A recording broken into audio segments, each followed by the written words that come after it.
Pirâmide ecológica é o tema desta aula.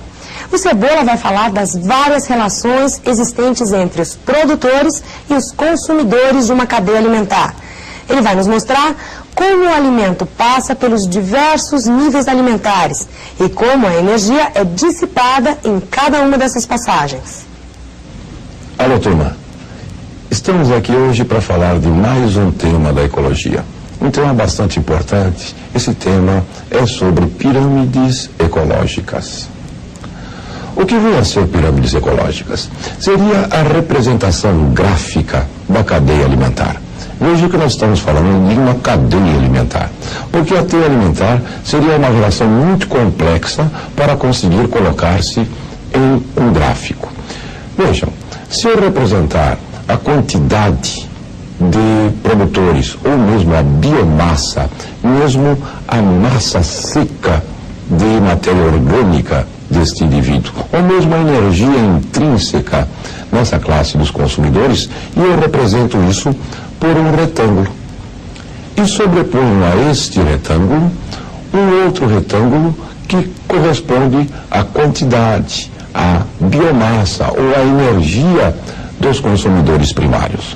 Nós, intuitivamente, podemos perceber que o retângulo representativo dos consumidores primários deve ser menor do que o consumidor, do que do produtor. Por que isso? Claro, toda a matéria que existe no corpo do consumidor primário, ele vem através da relação de alimentação dos produtores. A mesma coisa aconteceria com os consumidores secundários. Teria que haver menos número ou biomassa ou energia na classe dos consumidores. Vejam que nós poderemos, então, definir a pirâmide ecológica como sendo, vejam, é a representação gráfica de uma cadeia alimentar.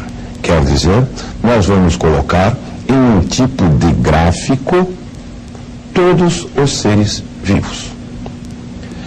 Como é que nós poderíamos ter essa pirâmide ecológica?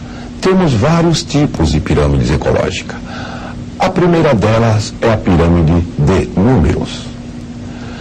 A pirâmide de números é onde eu coloco a quantidade de cada um dos níveis tróficos nesta representação gráfica. Vamos lá conosco. Vejam, se eu represento por um retângulo, a área desse retângulo vem a ser a quantidade de indivíduos produtores, cada um dos organismos produtores. Os consumidores primários terão que ter em menor quantidade do que os produtores, porque todo alimento vai vir dos produtores para os consumidores primários. A mesma coisa, consumidor secundário deve ser menos numeroso normalmente do que os consumidores primários. Consumidores terciários, normalmente menos numerosos do que os consumidores secundários e assim sucessivamente. Vejam, se o número vai decrescendo, quando nós aumentamos o nível trófico, não pode existir muitos degraus, porque não vai haver alimento suficiente para chegar até os consumidores dos mais altos níveis tróficos. Existe uma degradação desse alimento, uma perda desse alimento quando se passa de um nível trófico para outro. Sempre vai haver uma perda nesta passagem de C2 para C3, de C3 para C4. E não haveria, por exemplo, nesse exemplo que estamos dando, alimento suficiente para sustentar uma comunidade em que existisse mais uma população aqui de C5, porque não haveria alimento suficiente. Então, a pirâmide de números, nós devemos pensar que a quantidade de produtores na base da pirâmide, quantidade de consumidores primários e assim sucessivamente a cada degrau da pirâmide. Vejam, mas a pirâmide de número, às vezes, pode aparecer invertida. Como assim uma pirâmide invertida? Por exemplo, uma grande árvore, ela vai sustentar muitos parasitas e muitos consumidores primários com o seu, a sua seiva, as suas folhas ou mesmo os seus frutos. Então pode acontecer em que os números dos produtores sejam menor do que os números dos consumidores em geral. Vejam aqui conosco. Imaginem isso daqui uma grande árvore. Nós vamos ter cupins que vivem nessa árvore. Nós vamos ter pássaros que comem seus frutos e sementes. Nós vamos ter um monte de lagartas e insetos que irão se alimentar das folhas dos produtores. Vejam, logo, os consumidores primários, em número, existem mais do que o produtor. Então, há uma inversão em uma pirâmide do que uma pirâmide normal. Vejam, agora, ela já continua a pirâmide normal, novamente, a partir dos consumidores primários. Porque, normalmente, os predadores são sempre maiores e menos numerosos do que sua presa. Para poder haver a relação de predação, onde um indivíduo vai se alimentar do outro. A mesma coisa com relação de C2 a C3, de C3 a C2, de C4 a C3 e C5, etc. Novamente, continua a válida regra. A pirâmide não pode ter muitas grandes número de degraus por causa da perda do alimento da passagem de uma classe para outra. Mas se vai haver essa diferença entre a pirâmide invertida ou não invertida, os cientistas, eles bolaram, vamos dizer assim, um tipo diferente de pirâmide. Essa pirâmide nós chamamos de pirâmide de biomassa. Pega-se o peso seco, a quantidade de matéria orgânica que existe em cada uma dos níveis tróficos. E eu fico com uma coisa mais perto do real. Como assim mais perto do real? Eu estou vendo só a matéria orgânica que se recicla por esse ecossistema. Veja conosco. Os produtores, eles continuam agora sempre tendo maior biomassa. Vejam, aquela única árvore que vai ter vários parasitas e vários indivíduos se alimentando de seus frutos e de suas folhas, ou mesmo de sua seiva, ele vai ter uma grande biomassa, uma massa enorme em relação aos consumidores primários. E a mesma coisa os consumidores secundários em relação ao consumidor primário. Porque vai sempre existir maior quantidade de matéria em um nível trófico inferior do que no superior.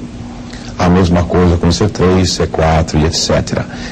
Continuando a mesma regra, não pode haver muitos degraus por causa da perda agora de biomassa, de elemento orgânico, de elemento que faz o ser vivo. Existe na pirâmide de biomassa uma possibilidade de haver uma quantidade de biomassa dos produtores menor. É como se dá aos plânctons marinhos, que eles têm grande capacidade de reprodução. Aí poderíamos ter essa inversão. Mas existe um tipo de pirâmide que ela não tem inversão nenhuma. Ela sempre vai ser da mesma forma. Essa pirâmide é a mais usada entre os cientistas, que é a pirâmide de energia. Vejam conosco, novamente. Agora nós estamos falando em quantidade de energia.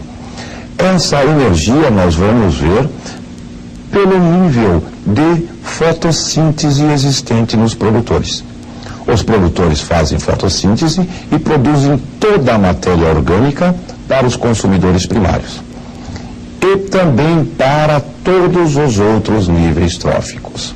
Na realidade, gente, se vocês quiserem saber a quantidade de energia que passa de uma classe para outra, é de mais ou menos 10% somente da energia. e vai haver perda de 90% dessa energia. Na realidade, uma pirâmide de energia, ela deveria ter os produtores 90% a área maior, consumidor primário. E o consumidor primário 90% maior a área que consumidor secundário e assim sucessivamente. Então, não existe nunca a soma das áreas dos degraus superiores que iguale a área do degrau inferior. A mesma coisa, C1 deve ser sempre maior a área que C2 mais C3 mais C4. C2 maior a área que C3 e C4 e assim sucessivamente. Pela degradação da energia. Uma pirâmide de energia, uma pirâmide ecológica, ela não pode ter muitos degraus por causa da degradação de energia. Qual é essa degradação de energia? Por que ocorre isso? Por exemplo, um coelho que se alimenta do capim. Este coelho vai utilizar uma parte desse capim como energia para produzir o seu próprio corpo. Uma parte de energia vai ser transformada em fezes, em urina. Uma parte dessa energia, esse coelho vai utilizar para manter a sua temperatura corporal. Vai usar para manter o seu sangue circulando. Vai ser usada para ele se reproduzir, para ele conseguir se locomover, etc. Então, uma pequena parte daquela energia existente nos produtores vai estar armazenada nos coelhos desse ecossistema. Então, guardem aí para vocês. Nunca pode existir muitos degraus na pirâmide ecológica.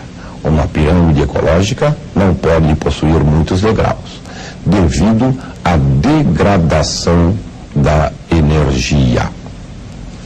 Para a próxima aula nós iremos começar uma parte também muito importante que são os ciclos da matéria. Estou te esperando.